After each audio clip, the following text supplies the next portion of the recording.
Hello there from Central Virginia. Now that the summer is beginning to wane and definitely we have a feel of autumn that's creeping in here, I want to just start recording for myself how my garden did. And so I'm going to do a series of videos called How Did It Grow? And this year, and I'm going to, in these, talk about some of the success stories as well as some of the things that did not work.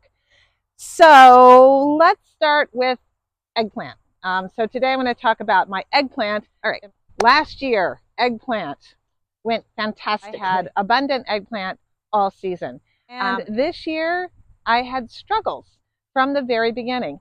Well, first of all, my plants I had amazing germination, fantastic germination.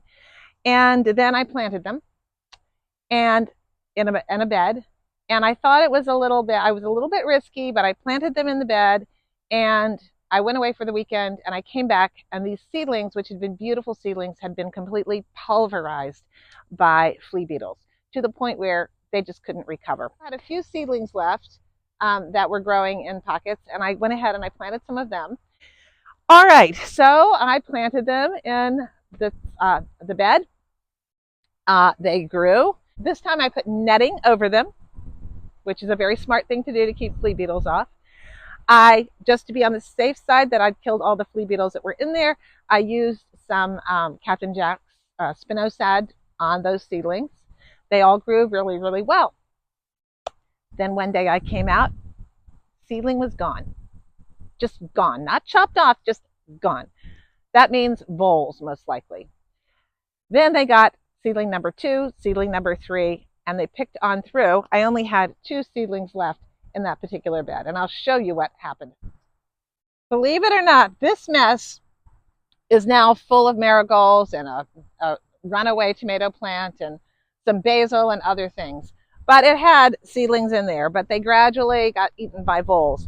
I had one plant left that got overtaken by this guy right here, and then I had another plant left. Did get a few eggplant off of. And now that it has a little bit more light, it seems to be trying to have some more little eggplant babies. That was a puntung long plant. But toss that up to a loss for this year. I did plant eggplant, some seedlings that I had in another location. And I carefully tended them for flea beetles, and they just didn't thrive. I mean, literally, this is as big as they are. This is the single eggplant that it's set, which is not even set yet.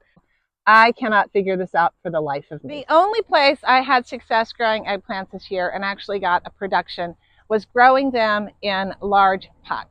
I had a 5-gallon bucket, just a plastic bucket that I drilled holes in, and I got some little fingers eggplants off of those, and I had a 10-gallon grow bag that had puntung long on it, and I got some decent production out of those. But I'll show you the 2 that actually did produce and produced well all summer.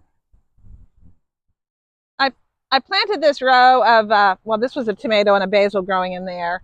Here is an eggplant with some basil here and another eggplant. This was my Black Beauty. It produced well, and now it is flowering again. You can see some flea beetle damage, but overall the plant looks reasonably green and reasonably healthy, even this late in the season. So it's possible if the weather stays warm, I will continue to get maybe a few more eggplants off of this one. This plant has been amazingly productive. This is my Little Fingers eggplant, and it has been producing for quite a while, and I don't know whether it's got any more flowers on it, but it certainly is going to have at least one more good cropping of eggplant off. I picked some today, earlier in the day, so I've got enough for another curry or a stir fry or some pasta sauce or something like that. So what are some things that I think that I have learned or maybe made the difference? I think the pots work because they're up higher off of the ground, and the flea beetles, they're less vulnerable to flea beetle damage. I'm not going to say they're immune to flea beetles, but they seem to be less impacted by flea beetles. Likewise, they seem to be less impacted by blister beetles. Now, I did not have blister beetles this year. Knock on wood. I've had them in the past couple of years, and they're a bear to deal with, and they just shred your eggplant. But even last year I had blister beetles, but I still had plenty of eggplant on my in-ground eggplant. The other thing, you definitely have to cover them. The vole situation, I did end up putting in some vole poison because I had tried all sorts of other methods with the voles. They were just getting into my garden, and they were running amok and really just destroyed. They destroyed potato plants. They destroyed some melon plants. They pulled all my eggplants out. The last year they'd eaten all my sweet potatoes. So I've had it with voles, and I just need to get that population down, down, down. I mean, good God, they have plenty to eat and plenty of places that they can go and get fabulous food besides my garden. Okay, this turned into a vole rant. Sorry. So I think what I'll do in the future years, the downside of growing them in pots is you absolutely have to stay on top of the watering. They will not survive if you just don't water, water, water. And for a hot, dry summer like we had this summer, that sometimes meant watering in the heat of one of those 100-degree days. That sometimes meant watering twice a day.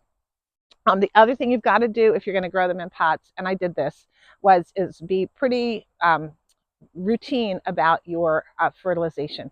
I added organic granular into the pots along with some of my native soil, along with compost to start them off. And then I added about once every 2 to 3 weeks, well, about every 3 weeks, I would put an organic liquid fertilizer in, liquid feed, like usually a fish emulsion, but often Neptune's Harvest. And that seemed to keep them plenty thriving.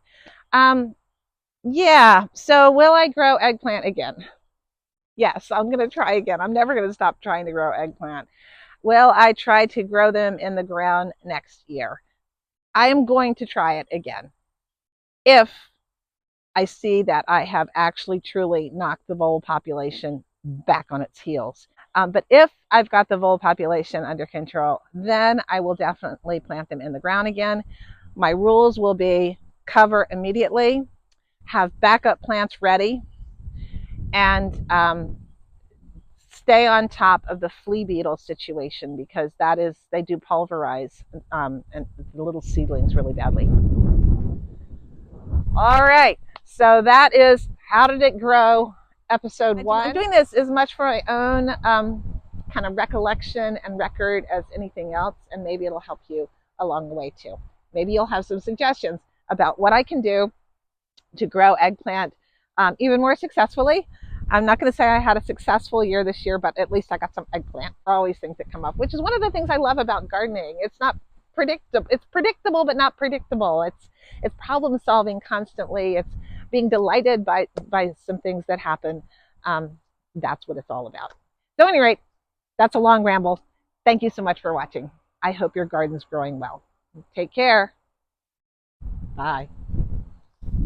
Oh, and if you're wondering why I have this orange fence behind me, that's because it's time for the Garlic Festival, October 12th and 13th here at Rebecca Vineyards, which is located on this property.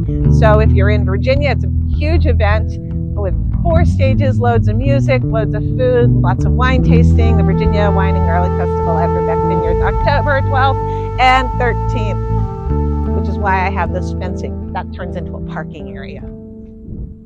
The things we do.